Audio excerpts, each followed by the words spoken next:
everyone. My name is Krez, and I'm the host of Voices of Tomorrow, the podcast where we break down different topics about our generation. And today I want to talk about how student athletes manage their schedule, find ways to make time for their social life, and the toll it takes on their mental health and academic lives. And we have two lovely guests with us here today. Why don't you guys introduce yourself by your name and the sport you do? Hi, my name is Sadie, and I'm a dancer. Hi, I'm Carson, and I'm a basketball player. Okay, so to start off, why don't you guys just tell me how your day goes? Just like a regular day in your life. So usually I go to school, and then I do basic school stuff, and I go after school to dance, and I go straight to dance, and usually have 15 minutes before I start dance. Yeah.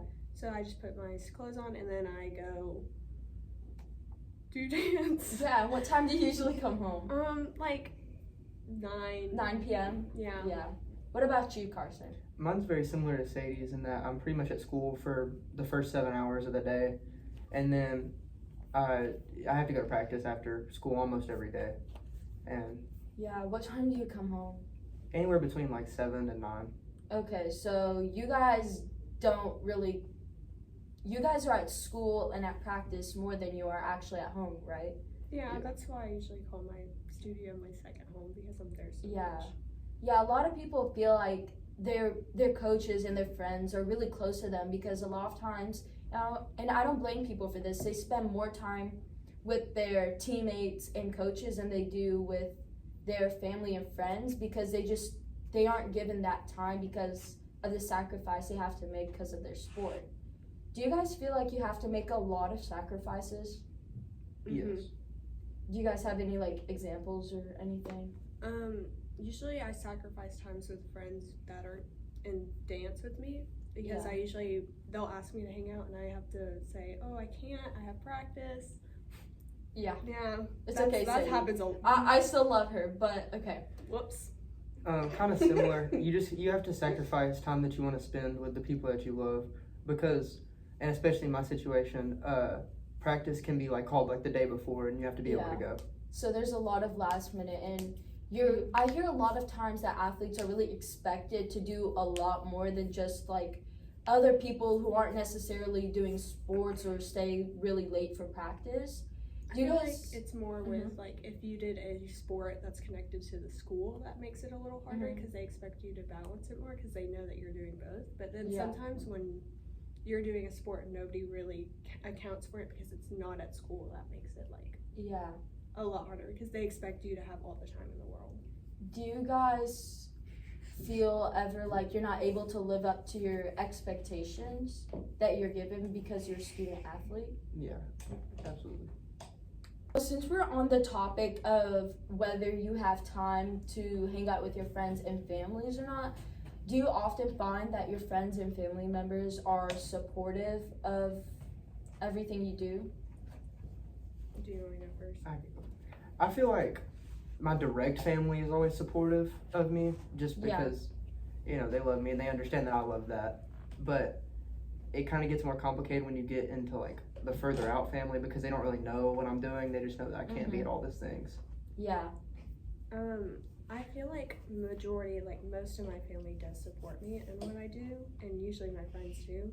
It's just that sometimes it's harder for them to support because I have such random practices, and that makes me like not be able to hang out with my family as much, my friends, and it gets to a point where they're like, we support you, but we wish that you were able to come to this or do this.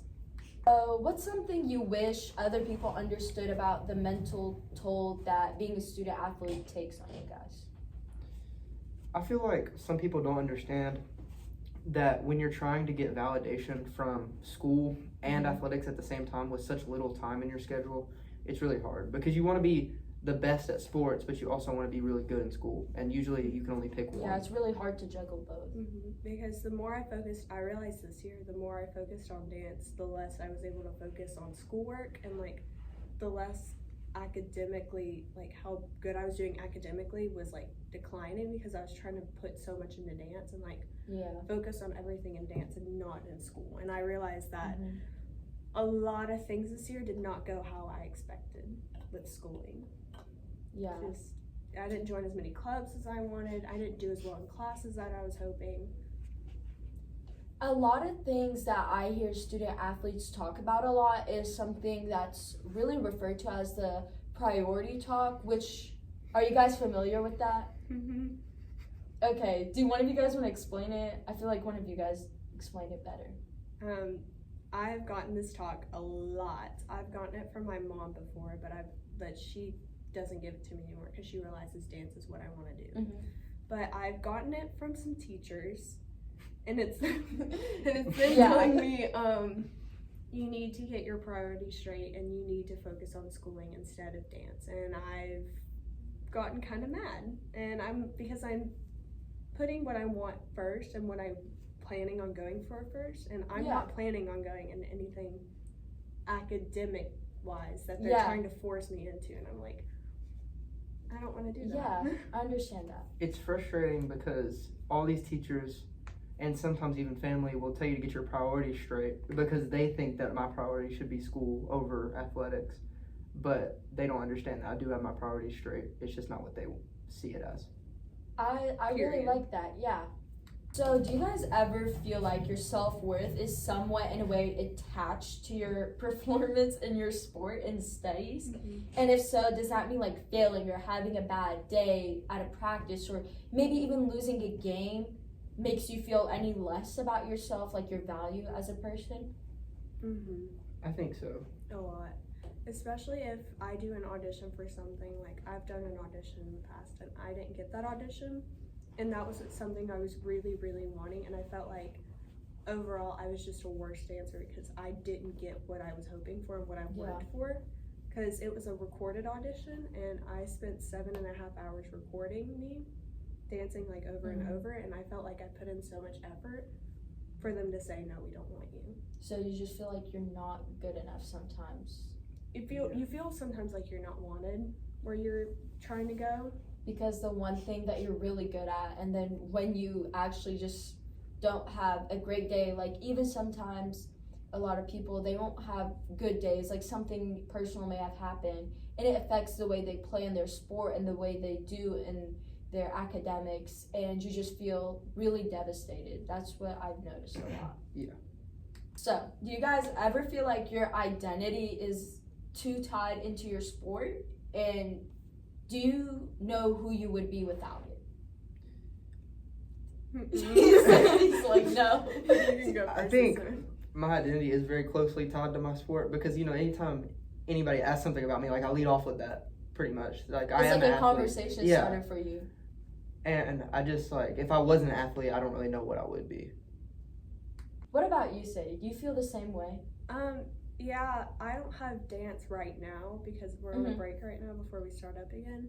And I've realized that I haven't built anything outside of dance, and so I realized that without dance I have nothing to do after school, nothing to do in general, and I'm going insane right now. Yeah. I'm kind of going insane. Yeah, I sometimes forget that she's on a break from dance, and I'll ask her, hey, Sadie, I know you have dance, but what time do you get off so we can hang out? And she's like, I don't have dance. I don't have dance right now, and it's So- kind of driving me insane. Yeah. So this is a perfect question for you then. Since you're getting a little taste for it, how are things without dance? I've realized that the less that I have dance, like, I feel more bottled up, and I feel like I haven't been, You feel a little bit more bare. yeah, I feel like I don't have anything to prove to anybody, anything to say, oh, this is what I do, because right now I'm just a student. Do you guys ever think that your performance and your determination to really be just perfect at your sport overshadows your love for your sport? I feel like in the past it has. I feel like in the past I was more focused on, oh, if I mess up, then it's the end of the world and everything is like not good. Yeah. But I think I've realized now that I can come to like love the sport without putting all my dependence on one performance that I had. I forgot the question. The question was, Do you ever feel like your determination to be just so perfect at this sport ever just overshadows your love for the sport and just trying to do something you love? We're just gonna cut all this part out. It's still recording? It's still recording. I always, when I'm scrolling on like the internet or I'm on Instagram, as someone who's an athlete themselves, I always see videos of people just really romanticizing like the student athlete life. Do you guys really think that's realistic, or if there's a different side to it?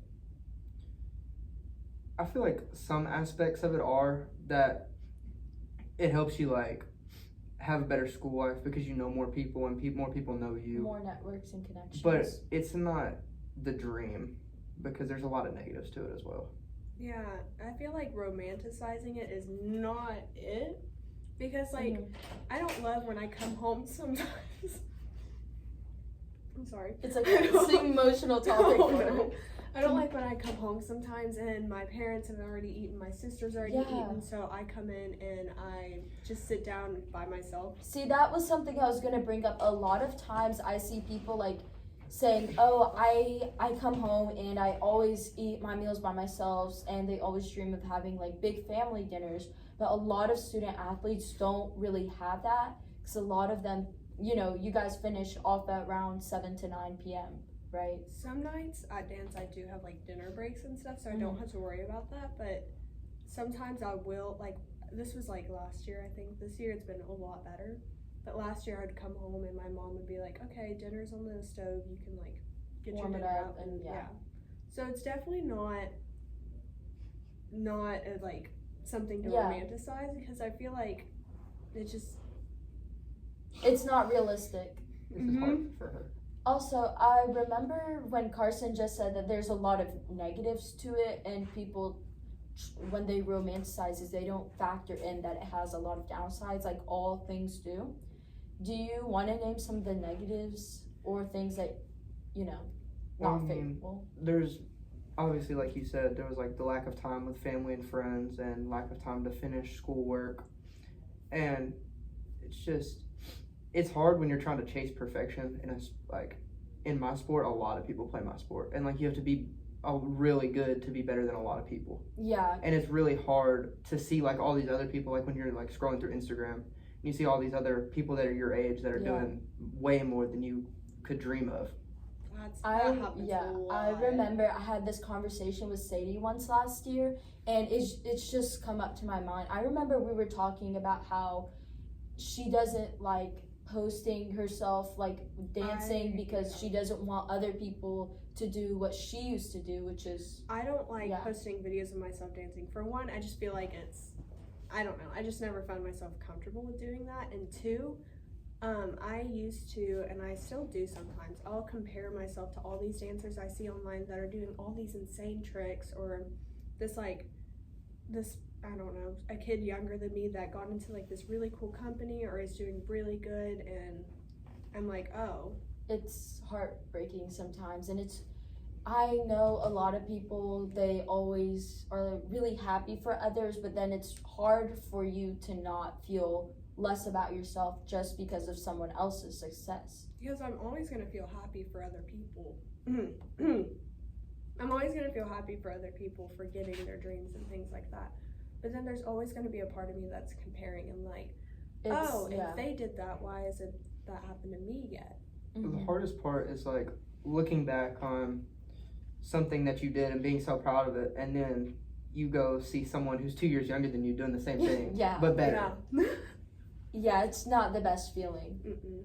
Do you guys have any ways that you've been able to sort of like overcome that feeling? Well, a lot of it is centered around social media. Mm-hmm. So my dance teacher told me this once, and she said, if you're ever scrolling online and you see something that's like making you feel like you're worse about yourself, then just don't watch it. Yeah. Like, that's the whole thing, just don't watch it. And I know that's hard sometimes, but like, I just learned to, if I see something that might make me feel like I'm worse about myself, I can like take corrections from them and see what they're doing and being like, oh, I could do that and be and just as taking good. everything with a grain of salt, because not everything you see online this is like a broader topic, but it does relate to being a student athlete, because a lot of times people will see someone and think, oh wow, they're so incredibly productive, they're doing so much, but then it's like they're really just cherry picking the best parts of their life that they want other people to perceive them as, you know? It also helps if you can create your own confidence, kind of like knowing that just because they did something better one time doesn't mean that they've worked harder than you. Like some people are born with like Natural certain gifts talent. that help, like, but that doesn't mean they've worked harder than you, and that doesn't mean that you're not going to go further than them. Yeah, and that brings up a great question that I have. Do you guys believe that there's such a thing as being gifted or talented in sports? Or do you find it offensive when someone credits all your hard work as talent?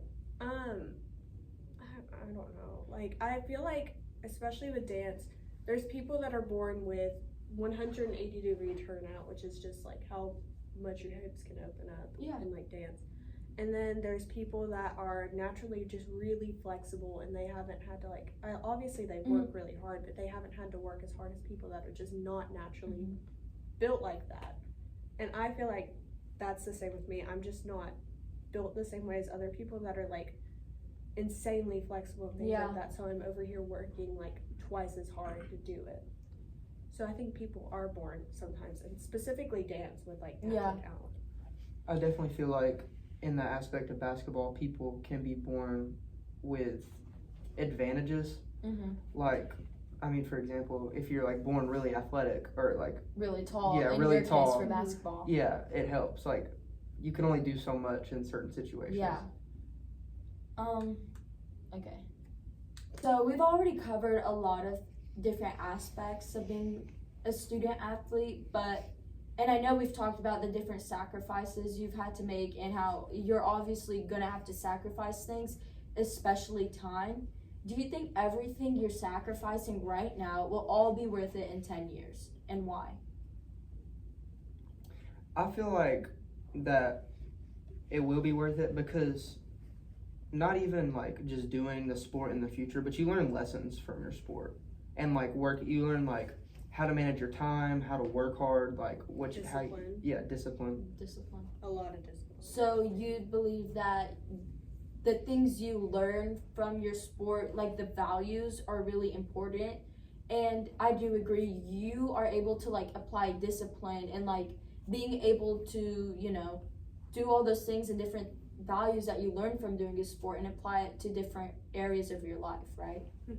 Yeah. I feel like confidence is a big one that you usually can gain from your sport. No matter what sport you play, you gain confidence from it. Yeah. In like your own way. It doesn't, like, not everybody gets their confidence in the same way. But I think that you take that through and you like keep that with you your entire life. And usually like you're always gonna have that sport with you, no matter if you do it professionally or if you do it in college or if you like it's just a hobby, you know? Yeah.